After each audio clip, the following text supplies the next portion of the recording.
Rochester, New York, is the only city in the world that built a working subway, ran it for almost 30 years, and then chose to bury it. Not abandon it, not mothball it, bury it, with filled dirt, with concrete, with a highway on top.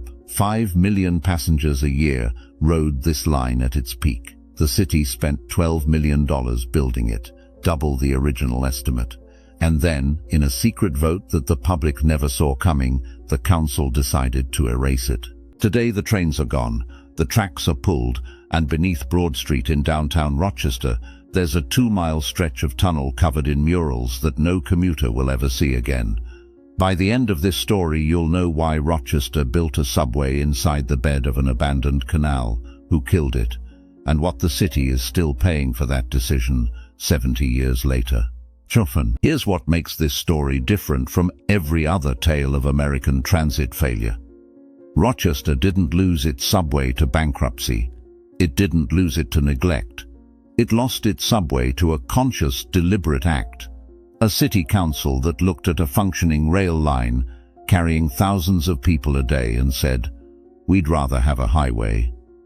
And to understand how that happened, you need to go back to 1918, when the Erie Canal left downtown Rochester and left behind a 9-mile ditch running straight through the center of the city.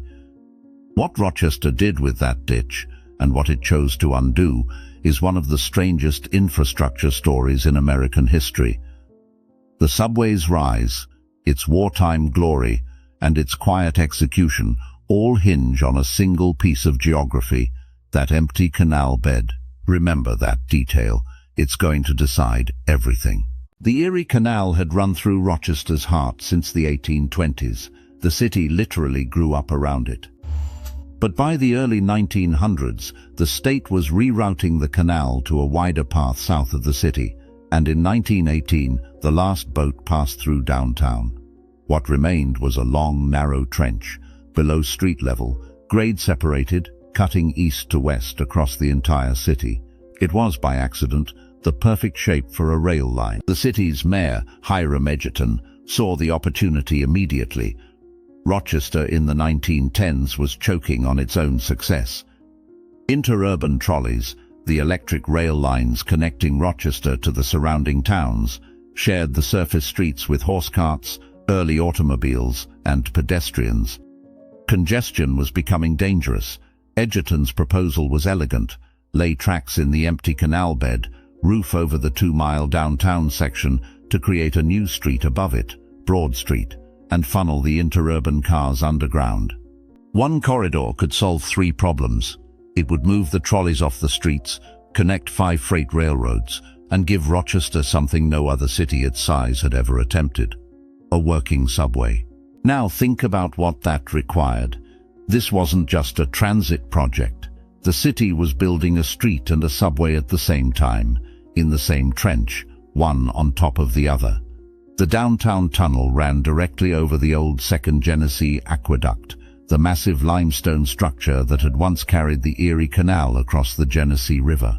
That aqueduct, 800 feet long and 27 feet high, became the foundation of the subway's most spectacular stretch, trains running through the belly of a structure built in 1842 to carry water. Construction began in 1922 with the blessing of every power center in the city.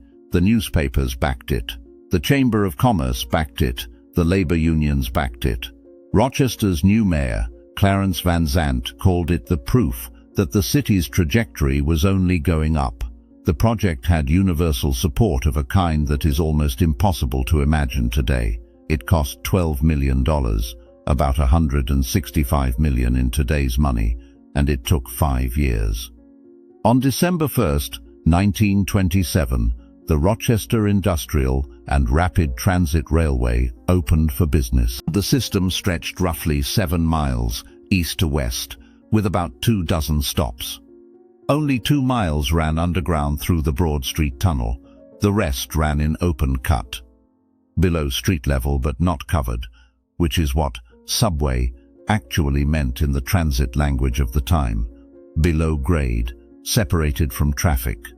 Trains ran on 600 volts of direct current, pulled from overhead wires. They ran on the left, because the cars had doors only on the right, and every station used island platforms in the center. Passengers could ride from one end to the other in about 30 minutes. But the subway arrived into a world that was already turning against it, and this is where the story pivots. By 1927, the streetcar era was waning nationwide. Rochester had about 3,600 registered automobiles when the subway was first proposed. By the time it opened, the number had exploded. The automobile wasn't just competition, it was reshaping where people lived, where they worked, how they thought about movement. The subway ran on a fixed line, east to west. The car went wherever the driver pointed it. The Great Depression hit the subway hard. New York State Railways, the company operating the line, went bankrupt. The interurban trolley lines, the very connections that had justified building the subway in the first place, were shut down one by one.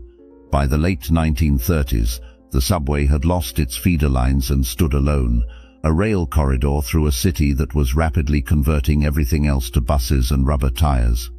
Critics started calling it the line that starts nowhere and goes nowhere. In 1937, a man named Harold McFarlin became Rochester's Commissioner of Commerce and Railroads. McFarlin believed the subway could be saved, and he fought to keep it running. The operating contract passed from the bankrupt State Railway to the new Rochester Transit Corporation in 1938. The same year, the city built the only extension the subway would ever get, a short branch to the General Motors plant on the west side. A planned station at Clinton Avenue was designed and approved, but wartime material shortages killed the project. An extension to Monroe Avenue in the suburbs was proposed and supported by residents, but the city refused to spend money improving infrastructure that would benefit suburban commuters. That refusal would echo for decades. And then, something remarkable happened. The Second World War saved the subway. Wartime rationing of gasoline and tires forced Rochesterians back onto public transit. Between 1941 and 1947, ridership exploded. The subway carried 5 million passengers a year at its peak, about 20,000 riders on an average weekday. For a city of Rochester's size, those numbers were extraordinary. The subway was profitable. The subway was essential. For 6 years, it did exactly what its builders had promised it would do. But the war ended, and the thing that had saved the subway, rationing, disappeared overnight. In 1948, the restrictions lifted, automobile production surged, and Rochester's drivers came flooding back onto the roads. Ridership didn't just decline, it collapsed. The subway lost 4 million of its 5 million annual riders within 5 years, a steeper drop than the buses experienced over the same period. By 1949, the subway's per-passenger deficit was 10 times higher than the bus systems. The Rochester Times-Union ran an editorial with a line that became the subway's epitaph. The city's response was not to fix the subway, it was to starve it. Maintenance budgets were slashed. Sunday and holiday service was eliminated in 1952. Weekday frequencies were cut. The operating contract was renewed month to month, a signal to everyone involved that the city was simply waiting for the right moment to pull the plug. That moment arrived in September 1954. New York State announced plans for a new expressway to connect Rochester with the Thruway, and the engineers identified the easiest route into downtown, the subway right-of-way. The empty canal bed that had given the subway its life was about to give the highway its path. On September 11, 1954, a caucus of the Republican City Council, every member but one lone Democrat, met behind closed doors. In what multiple sources describe as a secret vote, they decided to end passenger service. The public, which had been calling for subway expansion even as ridership fell, was never consulted. The council announced the decision as a fait accompli. The last train would run on June 30, 1956. Think about what that means. A city that had spent $165 million in today's money building a transit system decided, in a closed-door party meeting, to hand the corridor to a highway, The people who still rode the subway, many of them residents who couldn't afford a car, had no say. The decision was framed as fiscal responsibility. The subway was losing money. But the real driver was the expressway. Interstate 490 needed that right-of-way, and the subway was in its path. At 1:35 in the morning on July 1st, 1956, the last Rochester subway car completed its final run. 29 years of service. The Rochester Transit Corporation donated car number 60, the only surviving passenger car from the fleet, to the local railroad museum for preservation. It was the last trolley operation in New York State outside of New York City. And then the city began to erase what it had built. The eastern half of the subway was demolished. The open-cut trench was widened, repaved, and absorbed into the construction of Interstates 490 and 590. The corridor that had carried water in the 19th century, trains in the 20th, now carried cars and trucks in a direct line to the thruway. The transformation was complete. Canal to subway to highway, each one burying its predecessor. But the western half, the 2-mile tunnel under Broad Street, couldn't be so easily erased. That tunnel was structural. Broad Street sat on top of it. The old aqueduct was part of it. You couldn't simply fill it and forget it without risking the street above. So the city sealed it. Gates were welded shut. Entrances were blocked. The tunnel sat in darkness while cars drove over it on the street the subway had created. Freight trains continued to use the Western Tunnel for decades, delivering newsprint to the Gannett newspaper building at the tunnel's west end. That service continued until 1996, when the last freight car rolled through and the Rochester Subway finally, fully died. What happened next is the part of this story that no city planner would be proud of. The tunnel didn't become a park. It didn't become a museum. It didn't become anything. It just sat there, costing the city an estimated $1.2 million a year in maintenance and structural repairs to keep the street above from collapsing into it. In 2010, the city filled in the western portion of the tunnel between Main Street and Brown Street, citing safety concerns.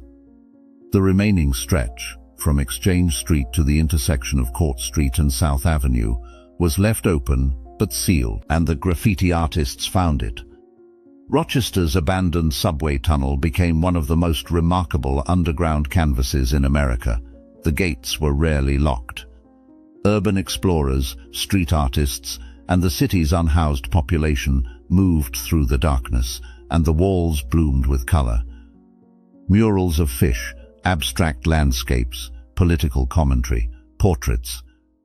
The art changes constantly, new layers painted over old, a living gallery in a dead transit corridor. The entrance behind Dinosaur BBQ became an open secret. People would slip through the gates, flashlights in hand, and walk through 2 miles of spray-painted history beneath a street that had forgotten what lay underneath. In 2018, the city tried to find someone willing to operate the tunnel segment as an underground parking garage. There were no takers. But here's where the story takes one more turn. And this is the part that makes Rochester's subway feel less like a cautionary tale and more like an unfinished one. The city has finally started asking whether burying the subway was the wrong decision. A project called ROC the Riverway is redesigning the Broad Street Bridge and the old aqueduct. The plan is to remove the vehicle deck from Broad Street, expose the 1842 limestone aqueduct to daylight for the first time in a century, and turn the corridor into a pedestrian and bicycle destination. Final designs are expected in 2027, and the project could cost up to $100 million. $100 million to undo what the city did when it chose a highway over a subway. That number should sit with you for a moment. Rochester is the smallest city in North America to ever build a subway system. It's the only city in the world to build one, operate one, and then choose to destroy it. Cincinnati famously built subway tunnels but never ran a single train. Rochester ran trains for 3 decades and then filled the tunnels with dirt. The distinction matters because Rochester's subway wasn't a failure of engineering or imagination. It was a failure of political will. The subway worked. It carried millions. It survived the Depression. It thrived during the war. And then, when it needed investment and expansion to survive the post-war car boom, the city chose the highway instead, in a secret vote, behind closed doors, without asking the people who depended on it. Today, Car 60 sits in a museum east of the city, slowly being restored by volunteers. The tunnel under Broad Street is still down there, part sealed, part open, all of it painted. If you walk the Genesee River Trail near the Broad Street Bridge, you can peer through the arched windows of the old aqueduct and see the darkness where trains once ran. The murals inside are extraordinary, but they're fading in the damp. Nobody is maintaining them. Nobody commissioned them. They're the last living thing in a space the city tried to forget. Rochester didn't lose its subway. Rochester killed its subway. And 70 years later, the city is spending $100 million trying to figure out what it buried. If this story reminded you of Cincinnati's subway, the one they built and never opened, that's not a coincidence. We covered that story recently, and together these two cities tell you everything you need to know about what America did to its transit systems in the 20th century. That video is on screen now. If stories like these deserve to be remembered, and you think more people should hear them, consider subscribing. It's the single best way to make sure these histories keep getting told. And here's the question I want you to think about. If Rochester had expanded the subway instead of burying it, would the city look different today? Drop your answer in the comments. I'll see you in the next one.